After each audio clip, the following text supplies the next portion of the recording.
Hello, কি করতেছ? এই তো। বাই দ্য ওয়ে, তুমি এখন কোন ফোন ইউজ করতেছ? না, আমি আর ভাবতেছি নেক্সট জানুয়ারিতে তোমাকে 16 গিফট করবো। হ্যালো, ভালো ফোন আছে। হ্যালো, এই তো ভাত খাইতেছি, গরুর মাংস। হ্যাঁ, আমার প্রতিদিনই তো গরুর মাংস, ডিম, মাছ থাকে, এইসব আমরা খাই, সমস্যা নেই। মা হলো লবণ নিয়ে আসিন। আরে না, গরুর মাংসতে একটু লবণ কমেছে তো। হ্যালো। হুম। আরে না, আরে আমগো টয়লেটের পিছনে তো তোমার মনে হয় 40 থেকে 45 একটা ঘর রয়েছে। আরে টয়লেট তো 2 তলা, হাই কমোড বায়োড সবই আছে। সমস্যা নাই, তুমি যে টয়লেট করবা কোনো গন্ধই থাকবো না, সব ফ্লাশে একবারে কোনো গন্ধই থাকবো না।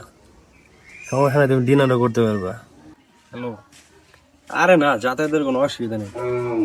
বাড়ির বাড়ি যে 10 ফিট বাই 15 ফিট হাইট রাস্তা। হয় এদিক দিয়ে যাতায়াত হয় গাড়ি নিয়ে, সমস্যা নেই।